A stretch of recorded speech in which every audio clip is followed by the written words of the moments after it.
AirTags are meant to help you keep track of your stuff, but more and more criminals are using them to stalk victims. We'll tell you how two tech giants are now teaming up in an effort to help keep you safe.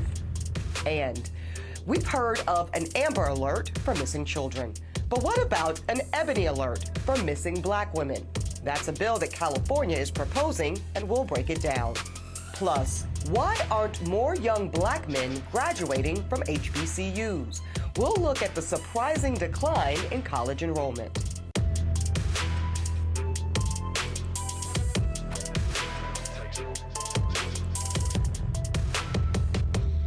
Welcome to the Grio. I'm Eboni K. Williams. I got a question for you. Do you have an AirTag tracker on your luggage? Many people do use them to help them keep up with their bags, but now criminals have found a way to use them in a much more sinister way. That's why Apple and Google are teaming up to help keep you safe. These small quarter-sized items were created to help you find things like your keys, bags, or your wallet. But more and more, we're hearing that they are now being used in stalking incidents. Sports Illustrated swimsuit model Brooks Nadir took to Instagram last year to share the terrifying moment that she learned that she was being stalked on a walk home alone one night in Manhattan. Halfway home, I got the notification that was like, someone's tracking you and has been for a while. So I freaked out, obviously. Turns out it was an AirTag, which is a tiny little white circular thing that Apple makes. Two women have sued Apple in separate cases. They're claiming that their exes use the AirTags to track them. And there's another case out of Indiana where a woman is accused of using an AirTag to allegedly track down and kill her boyfriend, who she suspected of cheating.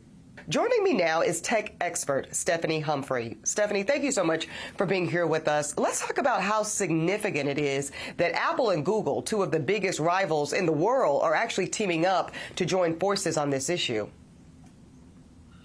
Yeah, thanks for having me, Eboni. It is significant because I think the problem is significant. I don't think anybody intended or expected AirTags to be used in this way or abused in this way, but the fact that these two tech giants are coming together to try to work a solution is really good news for all of us.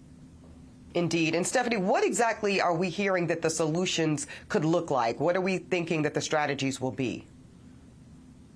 So Apple and Google are introducing an industry specification standard. So what that means is all Bluetooth devices or the Bluetooth devices of companies that sign on to this standard will all work in the same way. They will all use the same level of alert messaging when someone, has a tracker near them, and they will work across platforms. So they will work on iOS, they will work on Android, and they'll work on various platforms. So they're just trying to get some uniformity in how all of these devices work, making sure that everyone can use them and everyone can benefit from that technology. That's excellent. And Stephanie, when are we thinking or hearing rather that this will be ready to use? When are we expecting this new safeguard technology to roll out?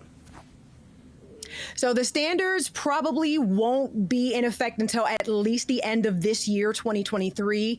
And then any devices created or built or manufactured after that should have this standard in place. So hopefully by next year, we'll see AirTags, Tile devices, and other devices that all work across a wide range of smartphones and different technologies. Great. Now, we've talked a little bit about how the nefarious nature of the AirTags could be used in stalking incidents and people's personal safety, which is, of course, terrifying. But it's also around a theft issue, right? People are using these AirTags. They're stealing cars, other devices in parking lots and things like that. So can we talk a little bit, Stephanie, about some of the, property crimes that have been linked to the AirTags as well? Yeah, we're seeing a lot of different sort of manifestations of AirTag abuse, if you will. Definitely car thefts, definitely people sort of following you along to, not necessarily stalk you, but maybe just follow you home so that they can rob you later. So they drop an AirTag in your luggage at the airport and follow you to your home, things like that. But it really is something that both of these companies, and I think technology companies in general, need to think about, because what they have in place currently really isn't sufficient to keep people safe at this time. The pace in which these technologies are developed, this is just the consequence, right? Can we talk a little bit about the pacing of the technology and the safeguards? Well, yeah, we're seeing that right now with all of the AI talk, the artificial intelligence talk we're having right now. We're doing a lot, but we're not slowing down long enough to ask ourselves if we should be doing these things. And as we're seeing, the technology can really get away from us if we're not thinking strategically and proactively to build safeguards in place before we put the technology on the market. Indeed. And let's talk about how somebody can have awareness, Stephanie, if someone is, quote, tagging them. Is there a way that your phone is going to let you know? Does it matter if it's an Apple phone or an Android phone? How can we know if someone is targeting us with one of these AirTags, unwillingly? So what Apple does is within, and again, it needs to get better, because it can take between 8 and 24 hours for Apple to notify you if you have an unknown AirTag near you. And this is just for people who have an iPhone. So if there is an unknown AirTag near you, within that range, you'll get a notification. Your phone will notify you that there's an unknown AirTag near you. For Android users, Apple did create an app. It's called Tracker Detect. And you have to go in and manually enable the app if you think somebody may be stalking you with an AirTag, or you just want to check. You have to open the app and let it scan your area to see if an AirTag is near you. So either way you go, it may be too late by the time you get the notification that the AirTag is following you. Indeed. So good to hear that these standards are going to be coming to us hopefully by the end of the year. Stephanie Humphrey, thank you for your expert insight. Thank you so much. Now, coming up next on the Grio, how a new bill could address the lack of attention and resources being given to Black women and children who go missing.